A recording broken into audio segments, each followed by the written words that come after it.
राम राम बंधुओं, ज्योतिर्लोक में आपका हार्दिक स्वागत है।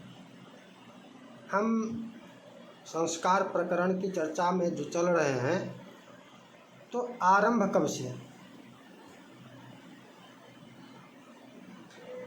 नांदी श्राद्धम विवाहादौ, सभी संस्कारों में विवाहादौ का तात्पर्य विवाह के पश्चात, विवाह तो श्राद्ध ही होता है, उससे पूर्व के उपनयन आदि जो हैं, मुंडन उपनयन आदि, इनमें भी नांदी श्राद्ध ही कर्म का आरंभ होता है। नांदी श्राद्ध से ही कर्म का आरंभ होता है। इस प्रकार और अशौच कब नहीं लगता है? जब कर्म का आरंभ हो गया हो, तब अशौच का अभाव हो जाता है किसी भी कर्म में। और इसी के लिए कर्म के आरंभ का भी प्रमाण है कि किस कर्म में आरंभ कब माना जाएगा।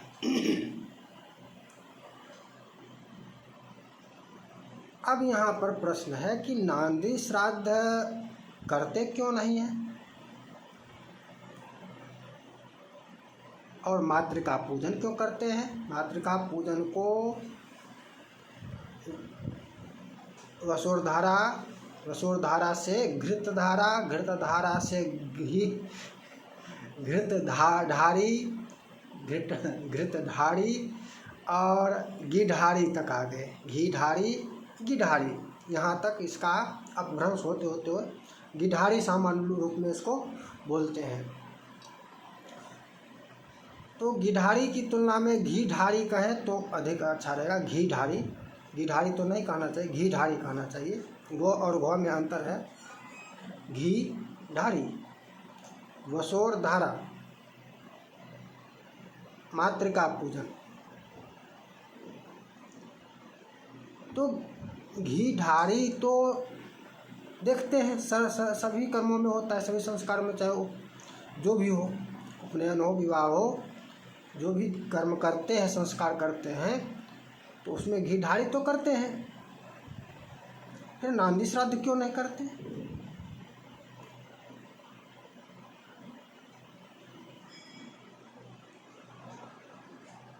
यहाँ पर एक अनर्थ ग्रहण हो गया। वो अनर्थ क्या है? तो अनर्थ को समझिए। अकृत्वा मातृयागम तो वैदिकम यह समाचरेत तस्य क्रोध समायुक्ता हिंसा मिच्छन्ति मातरः। विष्णु पुराण का वचन है कि मातृयाग किए बिना वैदिक कर्म करने पर वो मातृकागण क्रोध युक्त होकर हिंसा के लिए आतुर हो जाती है। अन्यत्र भी रक्तपान इत्यादि का भी कहा गया है, और भी इसके विषय में है। तो मातृयाग, अकृत्वा मातृयागम। अब यहाँ इस मातृयाग का बहुत लोग अर्थ मातृका पूजन ले लिए और नांदी श्राद्ध इसमें नहीं आया। किंतु मातृयाग कथन का तात्पर्य यहाँ पर मात्र मातृका पूजन नहीं है। मातृयाग का तात्पर्य मातृका पूजन और नांदी श्राद्ध दोनों संयुक्त रूप से है, दोनों है। नांदी श्राद्ध कैसे है? तो नांदी श्राद्ध भी मातृ प्रधान है। पहले मातृपक्ष का श्राद्ध, फिर पितृपक्ष का। मातृयाग कहने कथन का तात्पर्य मातृका पूजन और नांदी श्राद्ध या वृद्धि श्राद्ध या आभ्युदयिक श्राद्ध दोनों है। दोनों नहीं, इसमें तीनों कहें। मातृका पूजन में भी तो मातृका पूजन कहते हैं, तो इसमें षोडश मातृका और सप्तघृत मातृका दोनों है। सप्तघृत मातृका को वसुरधारा कहते हैं, तो दो तो यही हो गए। मातृयाग में यदि मातृयाग ले तब तो मात्र खोडस मातृका होना चाहिए, फिर वसुरधारा यहाँ पर नहीं होना चाहिए। वसुरधारा घृतधारी घीढारी, तो फिर यहाँ पर घीढारी की तो चर्चा नहीं है, मातृका पूजन की चर्चा है, तो इसका तात्पर्य खोडस मातृका कर लेंगे। अब यहाँ पर कहें कि मातृका में सप्तघृत मातृका भी है, तो इसलिए सप्तघृत मात्र, तो फिर और भी जल मातृका, स्थल मातृका इत्यादि और भी है। यदि मातृयाग का तात्पर्य जितनी भी मातृकाएँ हैं उन सभी मातृकाओं की पूजा हो, तो सप्त जल मातृका, सप्त स्थल मातृका, इन सब का भी पूजन होना चाहिए मातृयाग में, फिर इनका भी ग्रहण होना चाहिए। इनका क्यों नहीं करते? क्योंकि इसका विधान फिर नांदी श्राद्ध बताता है मातृयाग में, इसका विधान पुनः नांदी श्राद्ध स्पष्ट करता है कि इसमें खोडस मातृका और वसुरधारा सप्तघृत मातृका, जिसकी यही दोनों होगा, यही दोनों इसमें, किसमें?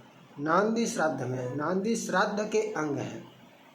ये स्पष्ट होता है कात्यायन के वचन से, यत्र यत्र भवेत् श्राद्धम तत्र तत्र च मातरः, जहाँ जहाँ श्राद्ध हो वहाँ वहाँ मातृका पूजन हो। यत्र यत्र भवेत् श्राद्धम तत्र तत्र च मातरः, स्पष्ट हो गया ऊपर के वचन से, और इस वचन से स्पष्ट हो गया कि मातृका पूजन घीढारी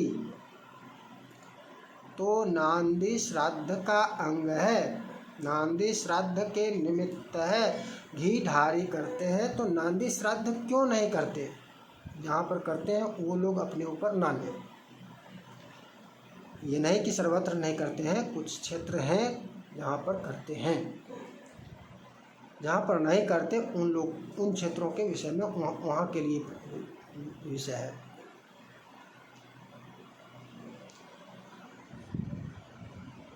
अब इसको और स्पष्ट करें, इसका क्रम भी तो है। वाचस्पति का कथन है, आदौ प्रधान संकल्पः ततः पुण्याह वाचनम, मातृपूजा ततः कार्या, वृद्धि श्राद्ध ततः परम।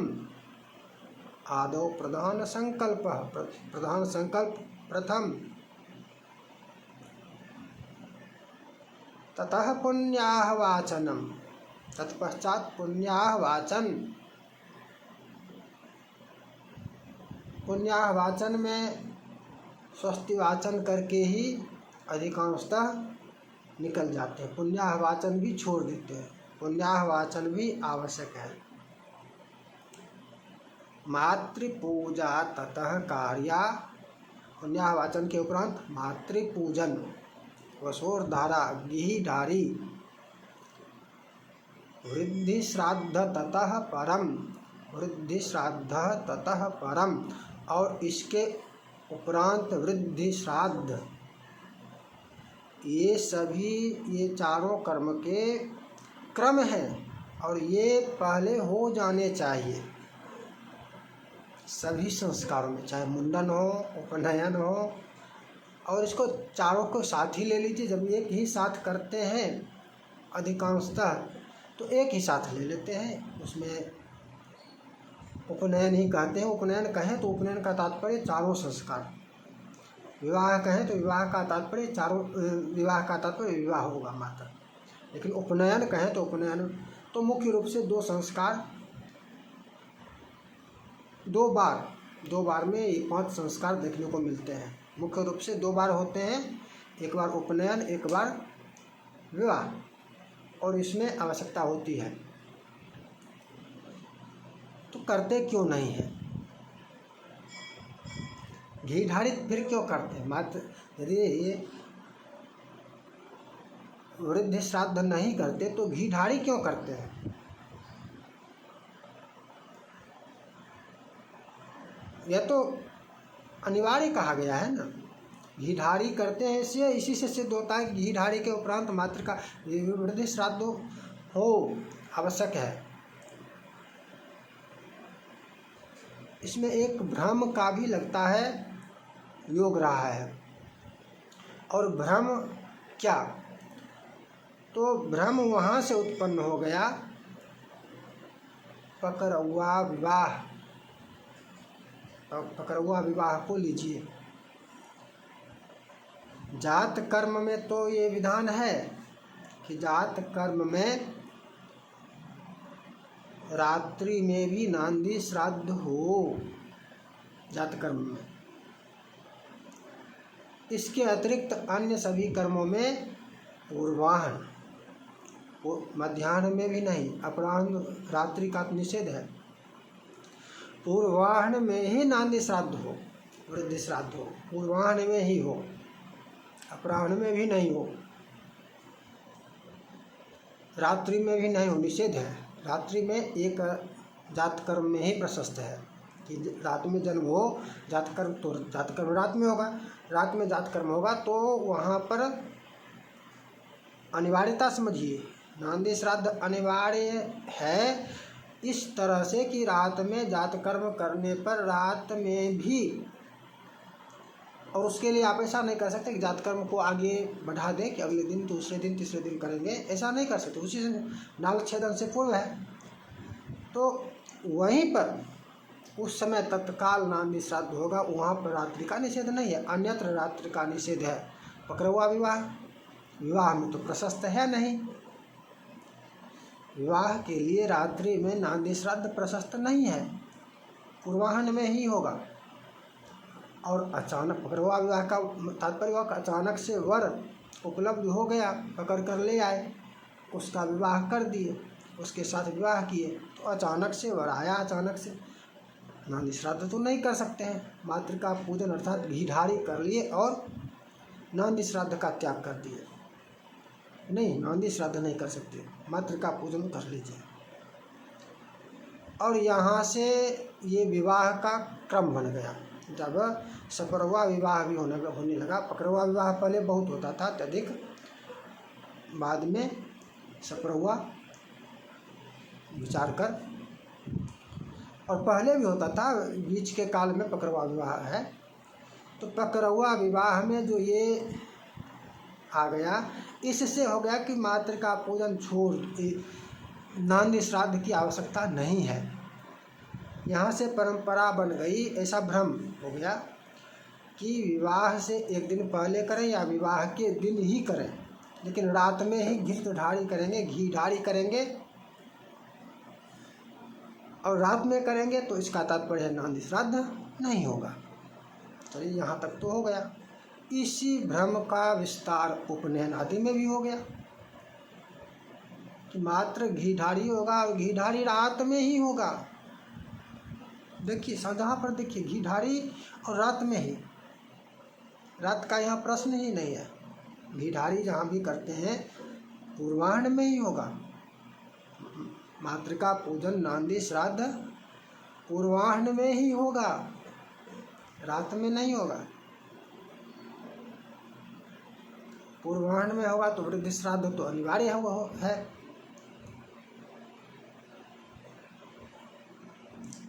प्रकरण और भी हैं इसमें, जैसे एक और तथ्य है कि नांदी श्राद्ध से रहित, वृद्धि श्राद्ध से रहित होकर कर्म करना, जो कर्म किया जाए वो आसुरी हो जाता है, आसुरी कहा गया है। कर्म ही आसुरी हो जाता है वृद्धि श्राद्ध का त्याग करने पर। दे रहे हैं संस्कार।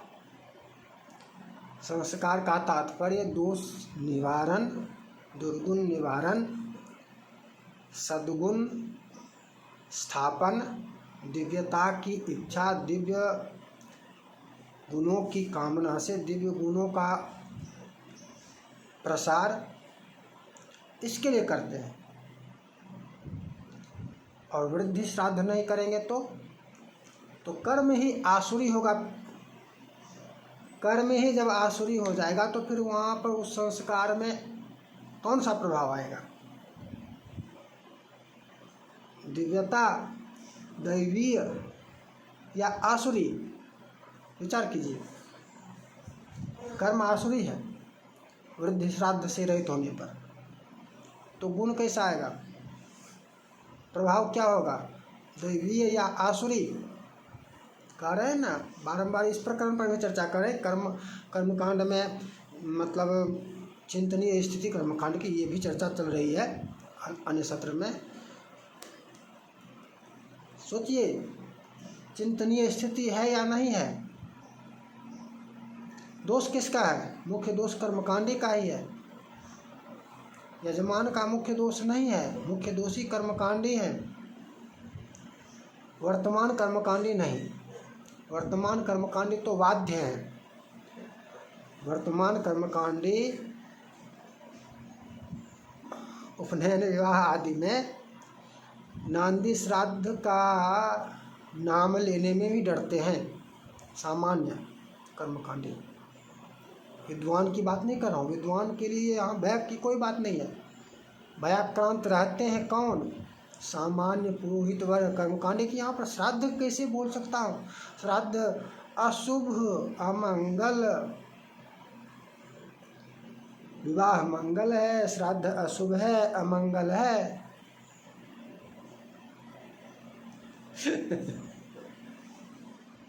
डर, बोल भी नहीं सकते हैं, कराना तो दूर की बात है। वर्तमान, लेकिन पूर्व में तो जिस समय छोड़ा गया उस समय तो उस समय के कर्मकांडी दोषी थे, और वर्तमान में वो दोषी हैं जिनका यजमान कहता है कि हमको विधि पूर्वक करना है, विधान से करना है, शास्त्र सम्मत विधि से करेंगे। पंडित को विद्वान होने के कारण बुलाते हैं।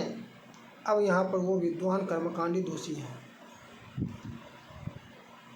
कि जिनको बुलाते हैं शास्त्र सम्मत विधि से संपन्न कराने के लिए, चाहे उपनयन हो, विवाह हो, जो कुछ भी हो, तो वो यहाँ पर क्यों डरेंगे, उनको क्या डर, वो क्यों नहीं बोल सकते। और डरते हैं तो आपको करने की क्या आवश्यकता है, मत कीजिए। डर कैसा, इसमें कैसा है कि नांदी श्राद्ध के चर्चा ही नहीं करेंगे।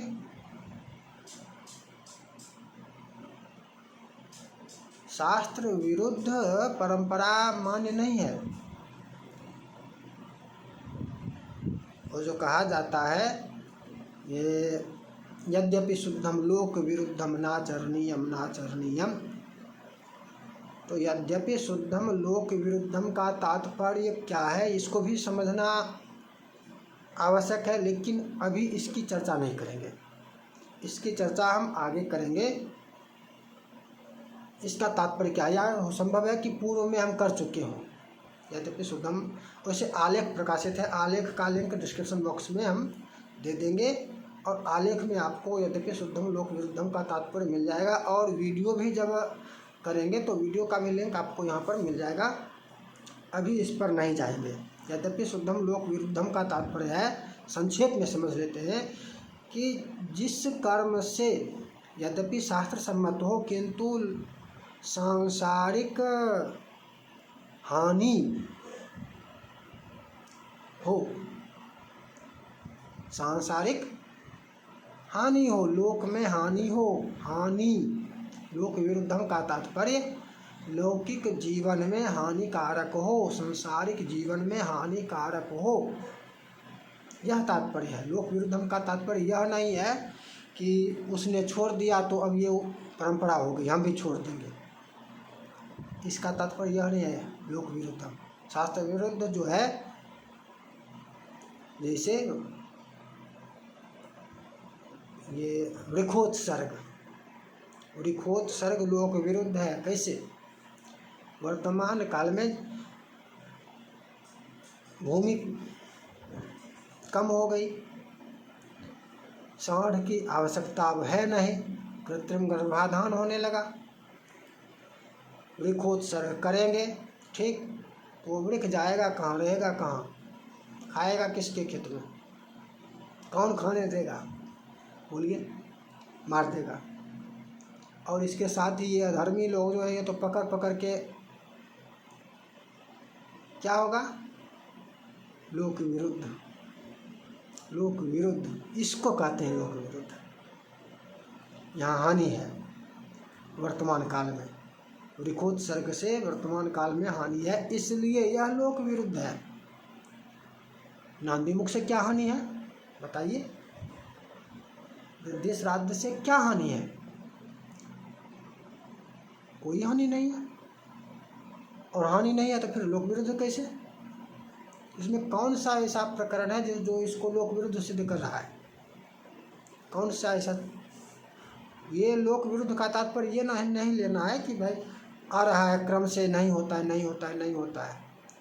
ये तो बीच में छूट गया है ना, होता था बीच में छोड़ दिया, तो ये लोक परंपरा, ये लोक विरुद्ध नहीं है, इसको लोक विरुद्ध नहीं कहते हैं। होता था, छूट गई, और बहुत जगह तो अभी भी होता है, तो लोक विरुद्ध कैसे? लोक विरुद्ध का अर्थ ही गलत ले लेते हैं, लोक विरुद्धम का तात्पर्य ही गलत ले लेते हैं। निष्कर्ष पर हम आ जाते हैं कि ना तो लोक विरुद्ध है, और वो विद्वान जो विद्वान होने के कारण, पंडित होने के कारण, कर्मकांडी होने के कारण उपनयन विवाह आदि में जाते हैं, और वो यदि ये जानते समझते हुए नहीं करते हैं, नांदी श्राद्ध नहीं करवाते हैं, तो वो यहाँ पर लोक विरुद्धम उठाएंगे। लोक विरुद्ध, उनके लिए ये लोक विरुद्धम वाली चर्चा हम आगे करेंगे और विस्तार से, अभी संक्षेप में। लोक विरुद्धम नहीं है, आप यहाँ पर दोषी हैं, कर्मकांडी दोषी है। जो विद्वान बनकर जाते हैं वो दोषी हैं शास्त्र विरुद्ध आचरण के लिए, नांदी श्राद्ध त्याग करने के लिए। उनका दायित्व है कि वो नांदी श्राद्ध कहें, नांदी श्राद्ध करवाएं, कम से कम चर्चा करके। ऐसा नहीं कि इसमें लड़के कराया जाएगा, इसमें प्रयास लेकिन करना होगा, वैकल्पिक रूप से आगे बढ़ना होगा। नांदी श्राद्ध का अनेक प्रकार हैं, सांकल्पिक भी होता है, हेम श्राद्ध भी होता है, हेम श्राद्ध भी है, सांकल्पिक श्राद्ध भी है। इसको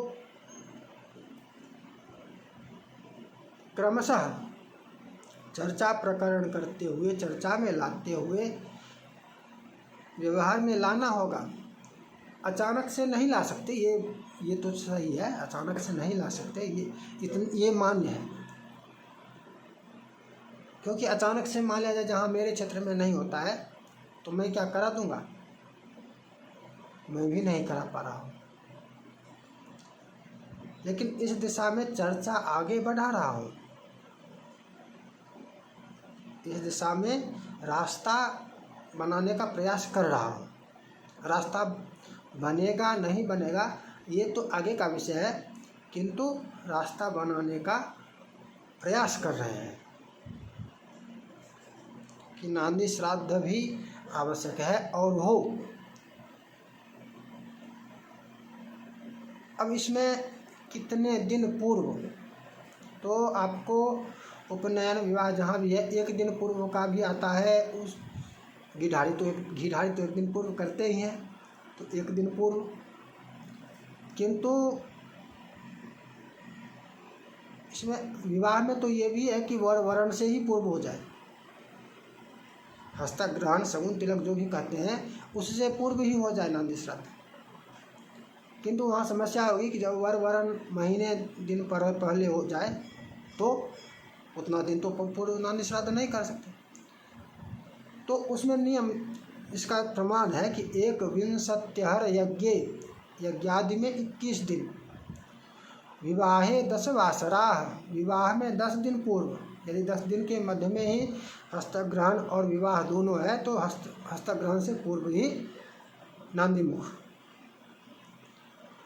63 चौलोपनयने नांदी श्राद्धम विधीयते, उपनयन मुंडन में 3 दिन पूर्व और उपनयन में 6 दिन पूर्व कर सकते हैं और करना चाहिए। इसको नहीं करते हैं तो समस्या उत्पन्न होती है। कौन सी समस्या उत्पन्न होती है? तो समस्या उत्पन्न होती है। अशौच संबंधी यदि कोई मर गया अचानक से तो ये समस्या उत्पन्न हो जाती है। और इस चर्चा को आगे हम अगले वीडियो में बढ़ाएंगे। यहाँ से आगे हम अगली चर्चा में करेंगे। जय जय श्री राधे।